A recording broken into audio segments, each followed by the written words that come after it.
I played Vampire Survivors for the first time last summer and it automatically became my game of the year. Completely swept me away. Given its simplicity, the cloning process was unavoidable and did not take long. While I haven't played either of these clones for a long time, I'm now playing two at once, and yet another Zombie Survivors is a lot better than I expected. Since you are here, I will ask you for help. Leave a like, a comment, or even better, subscribe to the channel for more indie content just like this one. It helps a lot. Thank you. It wasn't Ponkel that invented auto shooters with Vampire Survivors. This already existed, although not exactly with the same formula. But after the success that this one had, it became clear that it would be challenging to refine the formula, since the most likely thing was to create direct copies or games that offer less for a higher price. There are, however, spaces to explore in this medium, especially in the field of graphical diversity, and it was here that yet another Zombie Survivors placed all its chips, creating a more realistic and dark game, although, and curiously, much more minimalist and uninteresting in the scenery department. The game is being released in early access and the map we have access to is little more than a football field where we end up circulating uninterruptedly with little chance to stop, otherwise we will completely be overwhelmed by the numbers of zombies that gradually accumulate in the screen.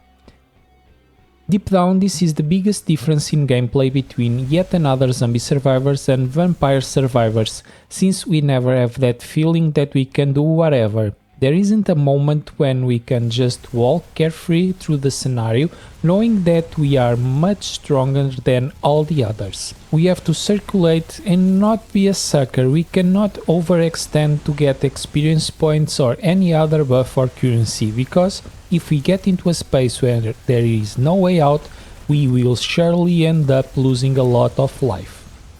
The very importance of experience quickly becomes secondary, since at this stage we end up reaching a point where it is very difficult to level up, being our progression essentially tied with opening supply boxes that appear or responding to SOS requests. At this moment we can unlock 6 operators with which we can play with. Each one of them evolves, becoming much stronger with time, and this change is important, since some of the operators are practically useless at the beginning of the game, but with the evolution of each character they gradually become very powerful in future runs, and this replaces the non-existent surprises we had with the combination of the right weapon and the right skill in Vampire Survivors.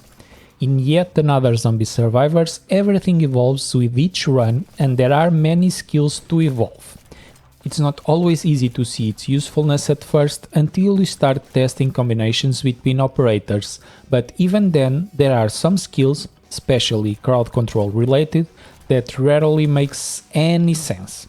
During the game, and although we ended up choosing an operator to start with, we always ended up playing with 3 at the same time, with no big visible difference between which one we choose to be the leader, although I rotated them to acquire experience, something that only happens when they lead the team.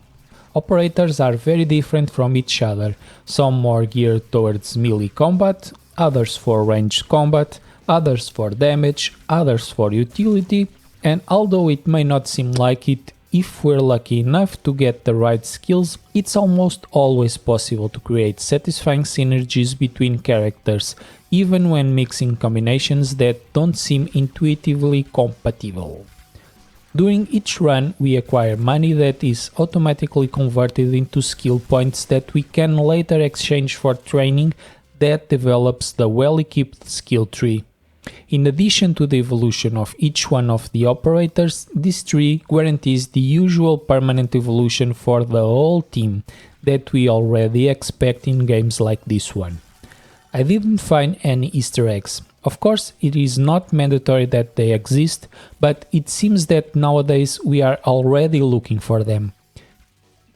There are still huge empty spaces in the menus that are to be filled.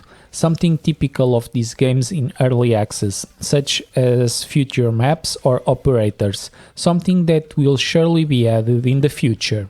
There are also balance issues between the hand weapons and the multiple gadgets that are often as useful as a comb for a bald guy.